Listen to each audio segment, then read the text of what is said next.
मुस्के साहेब, आज विधेयक येत आहे खरं तर लोकसभेमध्ये दुरुस्ती विधेयक आहे हे परीक्षा पेपर फुटी आणि या सगळ्या संदर्भात कडक कायदे या नव्या विधेयकामध्ये असणार आहे.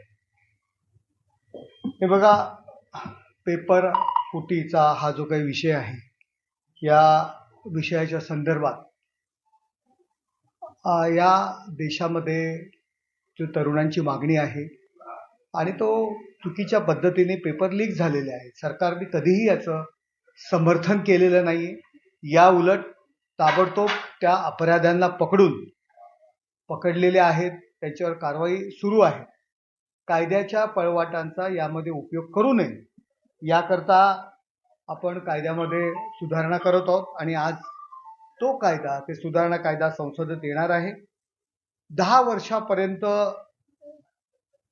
शिक्षा आणि 10 करोड पर्यंत त्याचं दंड असं प्रावधान या नवीन कायद्यामध्ये आहे. त्याचबरोबर फास्ट ट्रॅक कोर्टामध्ये ती केस चालली पाहिजे आणि 3 महिन्याच्या आतमध्ये याचा निर्णय लागला पाहिजे.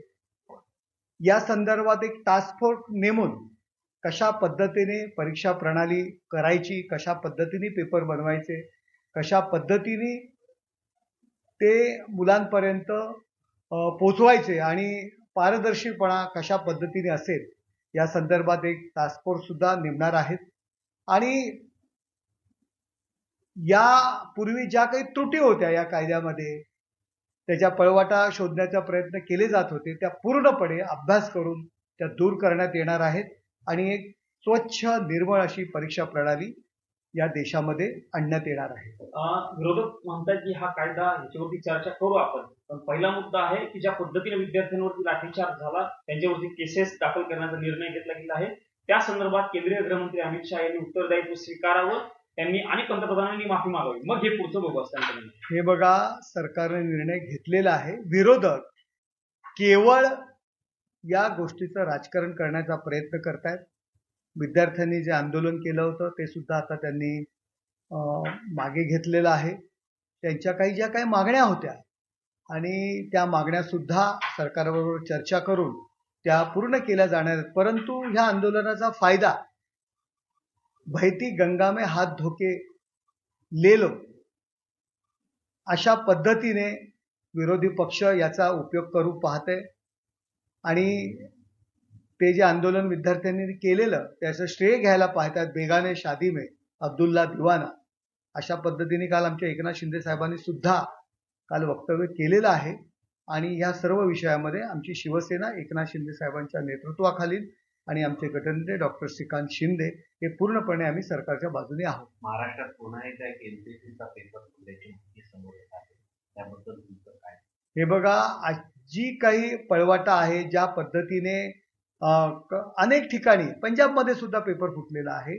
काँग्रेसच्या काळामध्ये सुद्धा पेपर फुटले जात होते.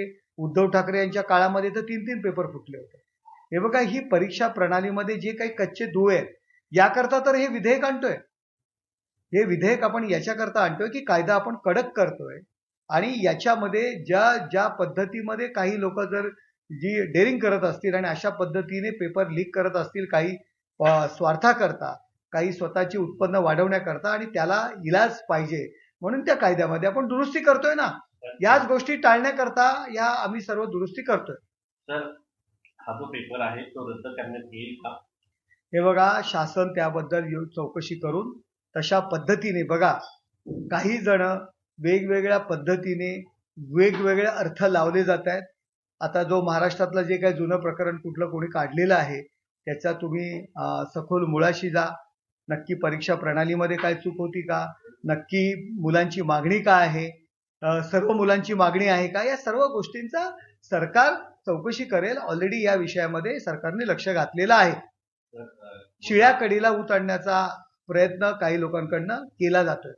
शिळ्याकडीत अनेक लोकांचं, विद्यार्थ्यांचं आयुष्य होतं. हे बघा, सरकार अशा गोष्टींना कधीही पाठीशी घालत नाही.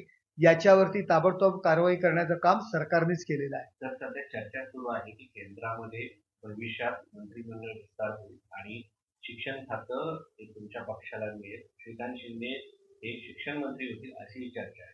हे बघा, आमची जी काही भारतीय जनता पार्टी बरोबर जी युती आहे की कुठलं पद आम्हाला मिळायला पाहिजे, हे पद द्यावं, ते पद द्यावं, याकरता आमची युती नाही. आमची नैसर्गिक युती आहे, हिंदुत्वाची युती आहे. वेळोवेळी आमच्या एकनाथ शिंदे साहेबांनी सुद्धा ह्या गोष्टी क्लिअर केलेल्या आहेत. जर मंत्रिपदच घ्यायचं असतं तर सुरुवातीलाच आम्ही कॅबिनेट मंत्रिपद सुद्धा आम्ही घेऊ शकलो असतो. आमचा तो अधिकार होता. परंतु केवळ मंत्रिपदाकरता आम्ही एनडीए सोबत नाही आहोत. आणि जो आम्हाला मंत्री मिळेल नाही मिळेल या सर्व गोष्टी एनडीएचा निर्णय आहे आणि तो आमचा अधिकार आहे आणि तो आम्हाला मिळणार. महाराष्ट्रात तुम्ही आणि अजित पवार यांचा पक्ष एनडीएचे घटक पक्ष आहात. ज्या पद्धतीने तुमच्या पक्षाच्या वतीनं स्वतः एकनाथ शिंदे, तुम्ही, इतर खासदार सरकारच्या बाजूने बोलताना पाहायला मिळत आहेत, मात्र सुमित्रा पवार यांच्या पक्षाच्या वतीनं अध्यक्ष इतर नेते या संदर्भामध्ये बोलताना पाहायला मिळत नाही. काय कारण? तुम्ही त्यांच्या सुनेत्रताई असतील, त्यांच्या पक्षाचे अध्यक्ष असतील, कोण कार्याध्यक्ष असतील, दिल्लीमध्ये प्रफुल्ल पटेल आहेत, तटकरे आहेत, त्यांना विचारा तुम्ही. आम्ही त्याचं उत्तर काय देणार? आम्ही एनडीए सोबत आहोत आणि माननीय नरेंद्र मोदीजी, अमित भाई शाह यांनी घेतलेल्या निर्णयाच्या पाठीशी ठामपणे आम्ही उभे आहोत. आमच्या एकनाथ शिंदे साहेबांनी जाहीर केलेलं आहे.